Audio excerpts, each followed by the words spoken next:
Yanvarın 20'sində Bakıda və Abşeron yarımadasında havanın arabir yağıntılı olacağı, bəzi yerlərdə intensivləşəcəyi, sulu qara, nisbətən yüksək ərazilərdə isə qara keçəcəyi bildirilir. Mülayim şimal küləyi arabir güclənəcək, temperatur gecə və gündüz 0-3 dərəcə isti olacaq. Doğru Xəbər Azərbaycan Milli Hidrometeorologiya Xidmətinə istinadən xəbər verir ki, Naxçıvanda da gün ərzində sulu qar və qar yağacaq. Temperatur 0-7 dərəcə şaxta olacaq. Azərbaycanın bəzi rayonlarında, xüsusən də Dağətəyə və Dağlıq rayonlarda yağış və qar yağacaq. Arabir sulu qar və güclü qar yağacaq. Bəzi yerlərdə duman olacaq, qərb küləyi güclənəcək. Arabir yağıntılar intensiv olacaq. Havanın temperaturu gecə 2-6 dərəcə şaxta, gündüz 2 dərəcə şaxtadan 2 dərəcəyə qədər isti. Dağlarda gecə 8-13 dərəcə şaxta, yüksək dağlıq ərazilərdə isə 13-18 dərəcə şaxta olacaq. Əsasən Dağətəyə və Dağlıq rayonlarda yolların buz bağlama ehtimalı var.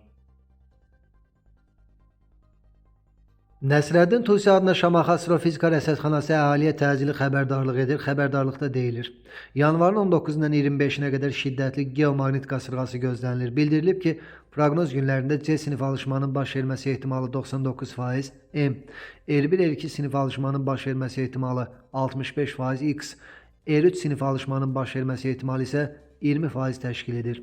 Enerjisi 2 MV-dən çox olan elektrik selinin yenidən yüksələcəyi, 10 MV-dən çox enerji yüklü proton selinin isə fon səviyyəsində qalacağı gözlənilir.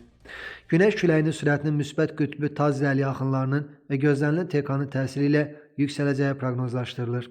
Avroraların müşahidə olunması ehtimalı isə yüksək geomaqnit enliklərdə 10-50%, orta geomaqnit enliklərdə isə 35-1%-dir. Geomaqnit sahəsi. Müsbət qütblü taz dəli axınlarının bugün və ya sabah 18 yanvarda baş vermiş X1 .95 sinifli alışmaya bağlı TK-nın isə 20 yanvarda yerə çatacağı gözlənilir. Bu səbəbdən də güclü G3, hətta şiddətli G4 geomaqnit qasırğasının baş verməsi qaçılmazdır.